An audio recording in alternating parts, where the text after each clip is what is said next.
प्रिया प्रीतम से विमुख नहीं कर सकता। जोर लगा के देख ले तू, काम क्रोध लोभ मोह मत सब आक्रमण कर। मैं नहीं कहता कि मैं तेरे पर विजय प्राप्त करूंगा, पर मैं ये जरूर कहता हूं कि श्यामा श्याम को नहीं छोड़ सकता। जहां भी जाऊंगा जो भी करूंगा श्यामा कुंज बिहारी बोलूंगा, राधा वल्लभ सिंह हरिवंश बोलूंगा। तू बिगाड़ बनाने वाला मेरे साथ बिगाड़।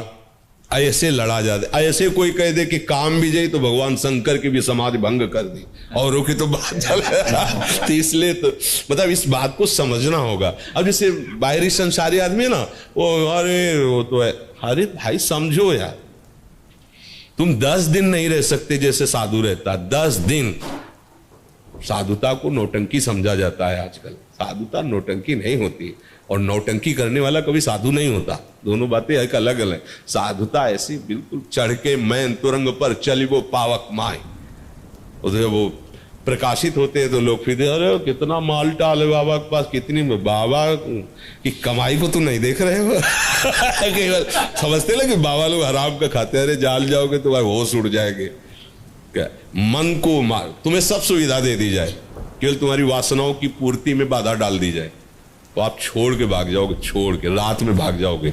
बढ़िया कमरा, एसी रूम, बढ़िया भोजन, हर व्यवस्था, चुपचाप भाग जाओगे, कोई जान न पावे, मुंह ढक के भाग जाओगे कि मतलब रह नहीं पाओगे। और जो डुप्लीकेट जीवन होता है वो बात अलग होती है। सत्य पर चलने वालों का जीवन सदैव कसौटी पे रहा है। अब उससे अगर कोई चूक हो जाए, संसारी क्षमा नहीं करते, पर साधु हृदय जो होता है, जो चला हुआ है, वो तुरंत घेर लेगा। बिल्कुल नहीं, बिल्कुल नहीं। लड़खड़ा गया ना, मान लो घुटने भी टेक दिए ना, तू खड़ा हो, खड़ा हो, आगे चल, आगे चल। ये वो मार्ग है, घोर वैश्यागामियों को भी परब्रह्म की प्राप्ति। चल तू आगे बढ़, एक बार फिसल गया क्या, आगे बढ़, तब बढ़ता है। नहीं अरे अब तो क्या, संसार तो ऐसा है ना, 50 वर्ष संयम से चला है, एक बार कहीं घुटने टेक दिए, बलवती माया भगवान की है, बड़े बड़े शिव बिरंजी का मुंह है, तो साधक क्या चीज है, अब सब टूट पड़े। अरे ऐसा नहीं, कोई साधु हृदय साधक ही जानता है कि कितनी चढ़ाई है। सैकड़ों बार फिसलने के बाद अभ्यास होता है कि यहां कितना पंजा जमाना चाहिए, यहां कितना पैर जमाना चाहिए। पहले ही अभ्यास में वो नहीं पर्वत चढ़ जाता कोई, उसके लिए उसको गिर के ज्ञान आता है, अच्छा यहां हमसे चूक हो गई, यहां हम इधर देखने लगे तो फिसल गए, अब नहीं देखना है, अब सीधे चलना है। फिर आगे कोई मंजिल है, शायद उसी स्टेप में गिर जाए। तो साधक को कभी नहीं परास्त होना चाहिए। कोई एक बार में निशानेबाज नहीं बन जाता है तो भैया बंदूक लियो, पकड़ा और सीधे निशाने पे ठोक दिया, ऐसा नहीं। वो अगर ऐसा किया है तो उसने वर्षों अभ्यास किया है। जन्म जन्मांतरों से जो महात्मा अभ्यास करते चले आ रहे, पता लगा बचपन से ही जितेंद्री, बचपन से वो बचपन से नहीं है, वो कई जन्म से चली आ रही उनकी अभ्यास साधना की। तो अपने लोग अगर कहीं फिसल जाते हैं तो डरने की बात नहीं है। हाँ, प्रभु से क्षमा मांग के फिर आगे बढ़ो। परमार्थ का मार्ग बहुत ही सुदृढ़ विचार वालों का है। जरा सा आकर्षण माया का, सौभरी ऋषि है, अपने पड़ोस की बात है, पड़ोसे की तो है, यही सुन रखे। यमुना के जल में समाधि लगाकर, जमुना जल को बांध कर कि कोई विघ्न न पड़े, भजन कर रहे। आंख खुली देखा मछली क्रीड़ा कर रहे, मैथुन क्रीड़ा। उनका ये भी कोई विशेष सुख होता होगा। अब उसका चिंतन हुआ, भजन छूटा, और बैठे कहां थे, जल के भीतर समाधि लगा के कि कोई विघ्न न पड़े। अब तपस्या के धनी थे, उन्होंने कहा जब सुखई की याद आई तो सीधे राजा के पास चलते हैं, चक्रवर्ती सम्राट महाराज मानधाता, और उनका हमारा मन हो रहा ब्याह करने को, तुम्हारी पुत्री सुना है नवयुवती हो गई है, ब्याह करूंगा। शरीर में, त्वचा में हरी हरी वो सेवार लगी हुई है, जैसे मछली के शरीर से आती है ना गंध, ऐसे पानी की गंध आ रही।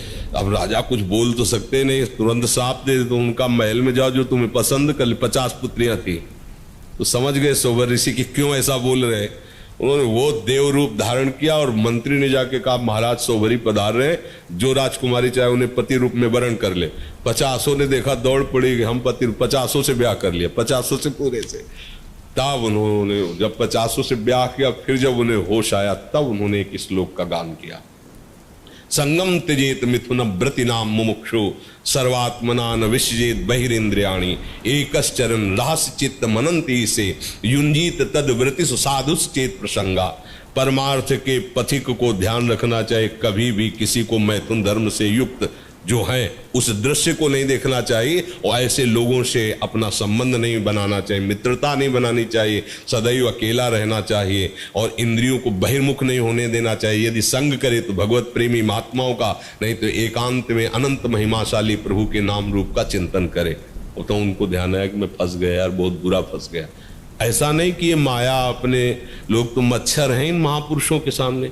2 सेकंड भी जल में ऐसे नहीं बैठ सकते, बीच में क्यों है ऐसे, अगर तो नीचे डूब जाएंगे, और 1 मिनट बाद सांस न ली तो मर जाएंगे। वो तो समाधि में बैठे थे जल में ही बांध करके, उनको भी माया ने डिगा दी। उपासक को कभी घबराने के, हम बढ़ावा नहीं दे रहे, तो ये भी बात समझ ला, हम बढ़ावा नहीं दे रहे विषय की तरफ, हम भगवत प्राप्ति के लिए उत्साहहीन नहीं होने देंगे।